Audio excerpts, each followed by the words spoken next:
Talking about chapter 3 today, perception, and discussing the perception process. So, the first thing you should do is look at the screen and see that there's two pictures up there. They're the same picture, but you should see that there's something else there. Some of you might see a chess piece, and that might be the only thing that you see. However, if you look closer to it, you will also see that there is something else there as well. There are actually two faces looking at each other in this picture as well. Some people can't discern that unless I tell them, hey, look, there's actually two faces looking at each other. It's not just a chess piece. Very interesting to look at. Chapter 3, perception. First of all, what is it? It's the active process of creating meaning by selecting, interpreting, organizing stimuli, people, objects, events, etc.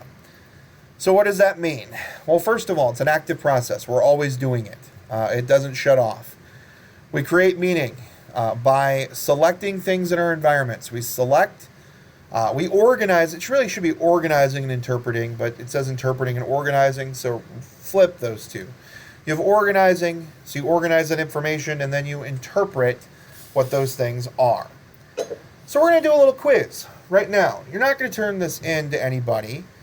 You could send me an email and say, hey, I got this many right. That's fine. That'd be kind of fun. But I just want you to do a quiz for yourself right now. And I want you to, first, I'm going to ask you 9 questions. And I want you to answer how you would answer. This is a perception quiz. It is not about looking up the answers on Facebook or looking up the answers online. It is about your perceptions of me right now. What do you think of me? You've heard me in a couple lectures. You've seen my collage presentation. So hopefully you've gotten to know me just a little bit, but I want you to base your perceptions on me right now. So question 1, how old am I? Mr. Lester, how old am I? So how old do you think that I am? I'll give you just a couple seconds in between. If you want to pause the video in between each question, that's probably a good idea. So 1, 2, 3. Next question. Question 2. What is my favorite color? What is my favorite color?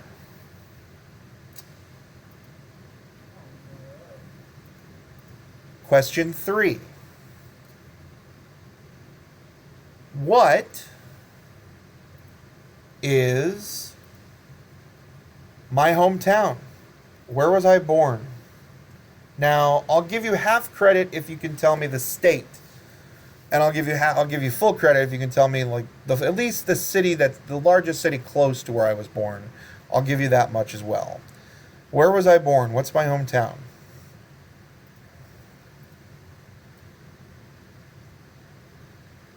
Question 4. What is my favorite dessert?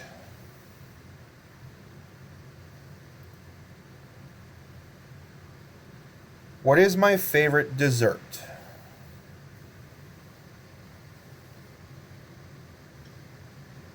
Question 5. How many people are still living in my immediate family? This includes myself, parents, siblings, children, and that's it. So, how many people are still living in my immediate family? This includes spouse. Myself, spouse, children, parents, siblings. I will give you a hint. They all live in my house.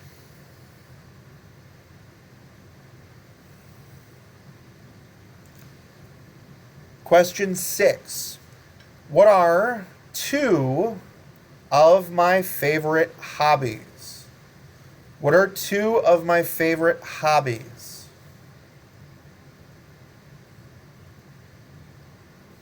Question 7. What are 2 of my nicknames? One of them you should get hopefully right off the bat. Second one might be a little harder, but what are 2 of my nicknames?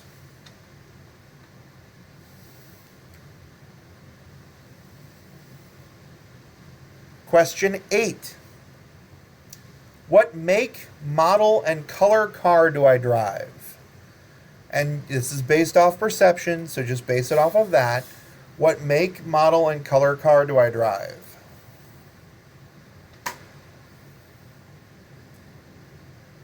And question 9.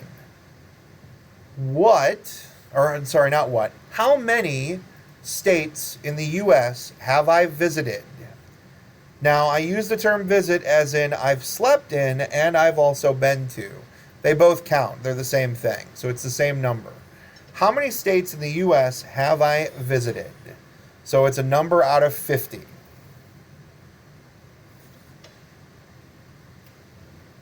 Now pause. Don't pause. But continue the video, and I'm going to tell you the answers. So if you haven't answered all the questions yet, stop the video, answer the questions, and then come back and we'll answer them. Here we go. Here are the answers to the questions. Question 1, how old am I? I was born the same year that Beyonce was. So I was born in 1981, which means I am 36 years old. So if you answered 36, you would be correct. Question 2, what is my favorite color? My favorite color is hunter green. Hunter green is my favorite color. Question 3, what is my hometown? I was born in a small town called DeKalb, Illinois. It's about 60 miles west of Chicago. So if you put Chicago or you put Illinois, you would get, some credit there as well. But Chicago, I pretty much consider my hometown, but DeKalb, Illinois is where I'm from. Question 4, what is my favorite dessert? My favorite dessert would definitely have to be strawberry cheesecake. Question 5, sorry. Question 5,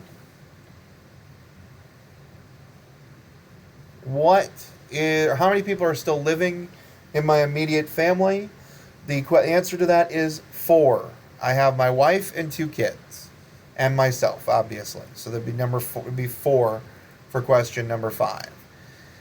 Question 6, what are 2 of my favorite hobbies? I have tons of different hobbies. I like playing with Legos. I like Magic the Gathering, which is a collectible card game. I'm a big fan of movies, so I'm a big movie buff. I definitely like movies. I would definitely say traveling is definitely a hobby as well. Pokemon Go. Yeah, definitely Pokemon Go. So Pokemon Go fits there as well. Question 6. That was question 6. Sorry. Question 7. What are 2 of my nicknames? Andy and also Lust. Lusty. The Lustmeister. Shiny Boy I've been called as well because luster is shiny. So it all fits together if you think about my last name. So any variation of my last name would fit there as well. People have called me Drew before, but that's never been one that's ever stuck. But Andy or Lusty and any variation of my last name. Question number 8 was, what make, model, and color car do I drive?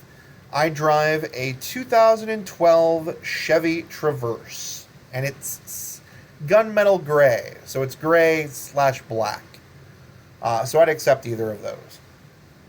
And then question 9, how many states have I visited? And I said that I've slept in those states as well, so that most people have a variation of how they believe that. 49. So if you answered 49, you would be correct. The only state that I haven't been to is Hawaii. So how did you do? You have an active process of creating meaning by selecting, interpreting, and organizing me in the last few weeks. I want to know how you did. So if you want to email me, let me know if you did really well. If you did really poorly and don't want to talk about it again, that's okay too. I'm not going to quit. I'm not going to grade you on whether or not you email me. But I'm interested in how you did. So if you want to, just drop me an email and let me know how you did. That leads us to the process of perception. Selection, organization, and interpretation. You select information, you organize that information, and then you make an interpretation based off that. All of you just did that. You selected information that I've given you in the past. I've written you emails. I've sent you videos of me. Those give you some of that information. You've organized that information into, bits and pieces, And then you made an interpretation. You answered those questions based off of that. So that's there as well. So let's talk about selection. Using your five senses, sight, touch, smell, hearing, and taste, to analyze your environment. Organization. Using constructivism theory, we organize our experiences through cognitive structures we call schemata. This is from Kelly in 1955. We'll talk a little bit more about the schemata and different things that we do in just a second. And then interpretation, we interpret stimuli through attribution. So we make attributions about where things come from. So let's start with organization, because selection's pretty easy. Use your five senses to interpret things around you. Organization's a little more difficult. We use our schemata. There's different types of schemata, as you see on the screen. We have prototypes. Prototypes are the most representative example of something. It's the thing that stands out the most to us, and we base all of the other things on that representative example. So you see up there, I've got the prototypical teacher. Who is your prototypical teacher, or the one who stands out the most? And mine was my 5th grade science teacher, Miss Ring. She was amazing. She also taught English as well, so I had her for English and literature and science. But she was fantastic. She was a great teacher. I probably had a crush on her, but she was great. Let's look at another example. What's your prototypical hamburger? Think about it for a second. Where would you order the most representative example of a hamburger from? You have to think, okay, which one is the most prototypical for me? For me, it would be Fuddruckers. I think Fuddruckers is the best because you get to pretty much decide what you want to put on that burger. Yeah, you have to decide what meats you want and cheese, and they cook that for you, but then they hand it off to you and say, what do you want on it? Do you want honey mustard? Do you want nacho cheese? Do you want to put on pico de gallo? Do you want tomatoes? Do you want pickles? They have that bar set up so that you can decide what you want to put on those, and I love that. I think that's great. Other people, maybe your prototypical hamburger is a quarter pounder from McDonald's. I don't know. And that's okay. It's your decision what you want your prototype to be. It's not a big deal for that. So you get to decide those things, and that's what the idea of the prototype is. So you also have personal constructs. This is a continuum where we judge actions or events that occur to us. Think of that continuum as ever going, like it doesn't stop in both directions. But towards one end, you have good things. Towards the other end, you have bad things. And you scale those things based on those things that happen to you. You have stereotypes. Predictive generalizations, basically generalizing either people or stimuli or things that happen to you. You make generalizations about those. You say, this happens most of the time, so this has to be true. That's the idea of a stereotype. And then scripts. These are actions or courses of action you've taken before, and that you reuse over and over again. It's like a movie script. Guys and girls, both of guys and men and women, both of you have scripts for what you do when somebody asks you out on a date. Guys, you have a script for what you use every time. It's usually the same thing. What do you say when you're asking somebody out for a date? The women in the class, you guys also have a script for you. You have a script for how you respond when somebody asks you out on a date. Do you take them up on it? Do you give them a phone number that, is actually your phone number? Or do you say, no, I really don't want to date you? Or do you give them a fake phone number? I've had students who have come to me in the past and have said, hey, I've got this, phone number. You got to listen to it. And I've heard the fake phone number. And I'm like, that's really interesting. That's fantastic. I think it's hilarious that people are let down that way. And, you probably don't think it's hilarious when something like that happens to you, but it's still something it's funny. But that's the idea of a script. Moving on to interpretation. How we interpret things that happen to us. Why things happen and why people act in certain ways. It could be the locus. Locus is obviously the central location where something happens, or the actions for something come from.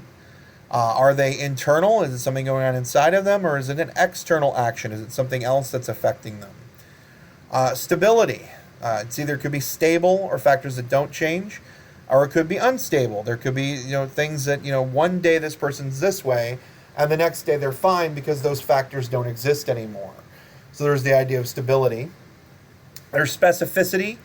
So sometimes people can be things that are global, so they can be angry all the time, or they might be specific. They're only angry when something bad happens to them, or when some situation happens. Some people have emotions that they experience all the time. Some don't, and have specific emotions.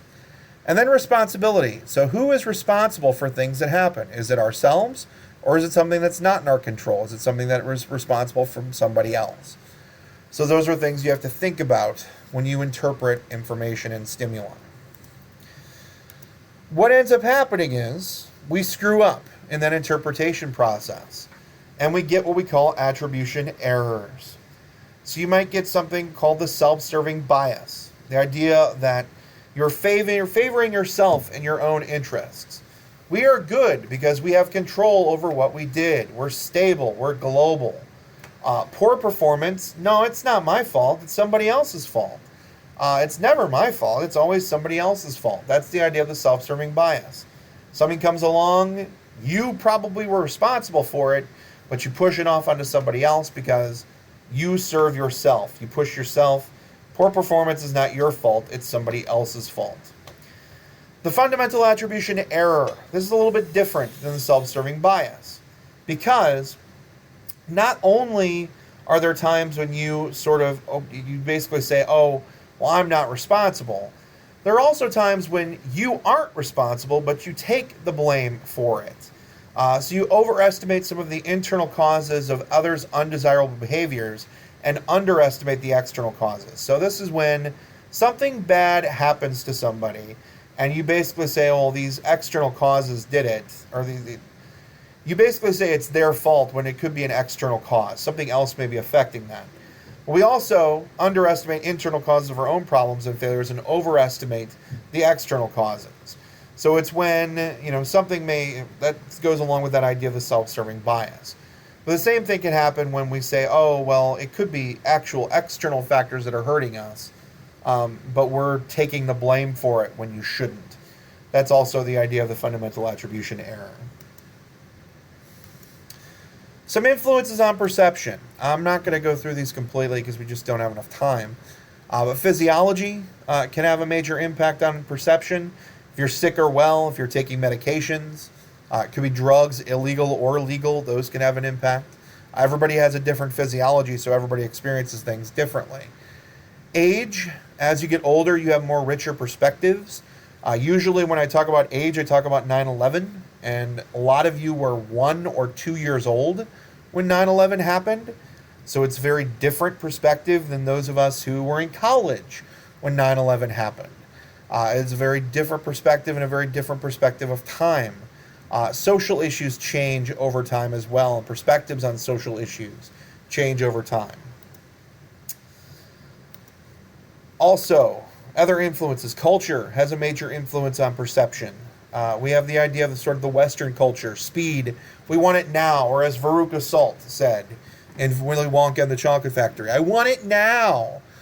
Whereas compared to other cultures, it's not about speed. It's about proficiency. It's about getting it right. And that's, how some cultures view time and speed and things like that.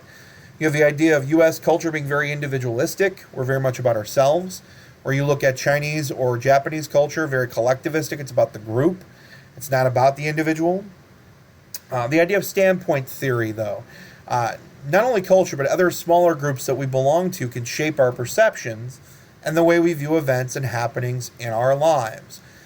So, gendered standpoints. Marriage has an impact. And also, being a part of different genders or being with other genders has an impact. Culturally as well. Social roles. The type of role you play in society. Are you a police officer? That changes your perception. Are you a teacher? That changes your perception and how you communicate with people. And then cognitive complexity. Not every person has the same cognitive complexity. There are differences in how children and adults think, but there's also differences in how different adults think. Most adults are on that higher level, but some aren't. So there is a difference in that perception and difference in that. With this, you have the idea of the implicit personality theory. Those unconscious and unspoken assumptions about how qualities fit together in human personalities. Basically, your personality is like a puzzle, and it's these pieces that are coming together to form who you are. You break those pieces off, and you get different parts of that personality. You get different things that are going on. So it's something to think about. So how do we improve perception? First of all, recognize that all perceptions are partial and subjective. If you have disagreements, both of you may be right. You need to understand that's possible. We all have different frames of reference. Avoid mind reading. Don't assume you know what other people are feeling, thinking, and perceiving. Check perceptions with others. It's okay to ask, hey, this is what I'm thinking. What do you think? It's okay to do that. Communicate about the perceptions you're having. Distinguish between facts and inferences. Make sure that you're making inferences, but find out what the facts are. Don't always take what you think at face value. Guard against the self-serving bias. Take pride in accomplishments, but take responsibility for failures. But don't take responsibility for failures that are not your fault, which goes against the fundamental attribution error. Look for external causes of others' behavior. Why is somebody behaving this way? It might be something else. It may not be something that's going on necessarily. It may not be something inside of them. It might be something externally. And then monitor labels. Don't respond to your own labels of things. Monitor to adapt. Don't just assume and place labels on things and then say, oh, well, this is what it's going to be all the time. Stereotyping is okay sometimes, but it's not okay all the time. Invest thought and time into those interactions. So don't just throw things away. That's it for Chapter 3. We'll get to Chapter 4 next week. Have a good week, everybody.